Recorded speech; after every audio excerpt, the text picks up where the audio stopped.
নবী আমার ওই সময় বললেন, ফাতেমা তুমি আমার কাছে বাঁধি চেয়েছিলে, ফাতেমা আমার কাছে তুমি দাসী চেয়েছিলে, আমি তোমাকে দাসী দিতে পারি না, এজন্যই আমি রাসূলুল্লাহ তোমার কাছে এসেছি। ফাতেমা মনটি খারাপ করো না, ও ফাতেমা দুঃখ নিও না মা, আল্লাহ পাক ধৈর্য ধারণ করলে আল্লাহ প্রতিদান ভালো দেয়। জোরে বলুন সুবহানাল্লাহ, আর একটু জোরে হবে না সুবহানাল্লাহ। ও মায়েরা বোনেরা, ও খালারা বেটিরা, একটুখানি শুনে যান, রাতের বেলা কি কষ্টের সংসার মা জননী ফাতেমা করেছিলেন।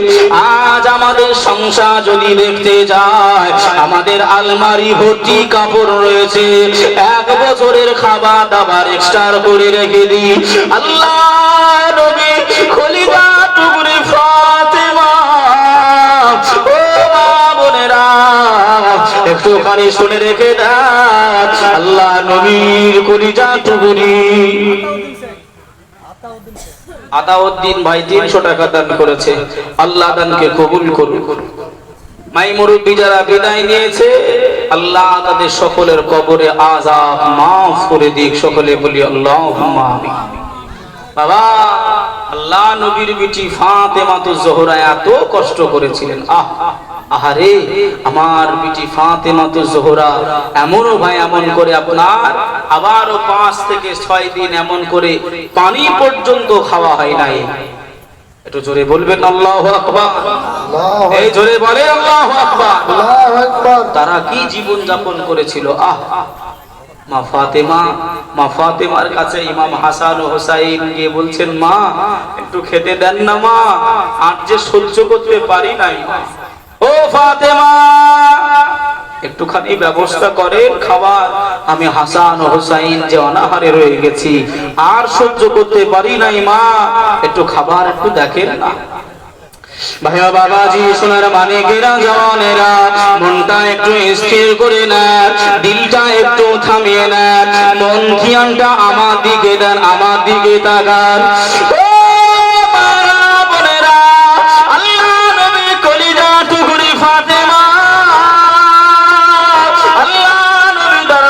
পৌঁছে গেলেন গো, আল্লাহ নবীকে সালাম দিয়ে দিলেন, আসসালাতু আসসালামু আলাইকা ইয়া রাসূলুল্লাহ, আসসালাতু আসসালামু আলাইকা ইয়া হাবিবাল্লাহ, আসসালাতু আসসালামু আলাইকা ইয়া রাহমাতাল লিল আলামিন।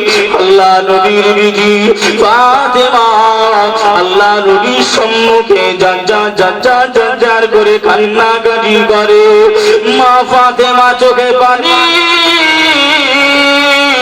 আল্লাহ নবী বললেন, ও ফাতেমা কেন তুমি কান্নাকাটি করো বিজি, আমি রাসূলুল্লাহ, আমায় যদি একটুখানি বলতে মা, আমি রাসূলুল্লাহ জানতে পারতাম। দুঃখ রেখে ফাতেমা বললেন, ইয়া রাসূলুল্লাহ, ইয়া হাবিবাল্লাহ, হুজুর আমি আপনার কাছে দুঃখের কথা কি বলবো, আমার কলিজার বেটা হাসান, আমার কলিজার বেটা হুসাইনকে একদিন নয় 2 দিন নয় 1 সপ্তাহ নাগাদ আমি ফাতেমা কোনো খাবার দিতে পারি না। ইয়া রাসূলুল্লাহ, আমার প্রাণপ্রিয় স্বামী হযরত আলী এমন ভাবে আপনার খাটাখাটনি করতে পারে, রুজি রোজগার করতে পারে না, টাকা ইনকাম করতে পারে না, আমার বিবি ফাতেমা আমার ঘরে একটি খেজুরের দানা নাই। ইয়া রাসূলুল্লাহ, ইয়া হাবিবাল্লাহ, আমি ফাতেমা মনে বড় আশা, মনে বড় বাসনা, মনে বড় ইচ্ছা নিয়ে নবী গো আমি ফাতেমা আপনার দরবারে হাজির হয়ে গেছি। ইয়া রাসূলুল্লাহ, ইয়া হাবিবাল্লাহ, আপনি যদি আমাকে কিছু খাবার দেন, আপনি যদি আমাকে কিছু খাবার দেন, আমার কলিজার বেটা হাসান হুসাইন দেরকে আমি মা হিসাবে আমি মা জননী খাওয়াতে পারবো, আমার স্বামীকে খাওয়াতে পারবো। ইয়া রাসূলুল্লাহ, আপনি যদি একটুখানি খাবার দেন। ও ফাতেমা, আমি রাসূলুল্লাহ, আমার কাছে তুমি খাবার চাইতে এসেছো, আমি রাসূলুল্লাহ জানিয়ে দিলাম দুঃখের কথা কি বলবো মা, কষ্টের কথা কি বলবো মা, বেদনার কথা কি বলবো মা, তবে তুমি তোমার নিজের চক্ষু দিয়ে দেখে নাও। আমি ফাতেমাকে আল্লাহ নবী নিজের পিরহান মুবারাকা জুব্বা মুবারাকা তুলিয়ে দিয়ে আল্লাহ নবী পেটে পাথর বেঁধে রেখেছে। মা ফাতেমা দেখে, ও ভাইজানেরা,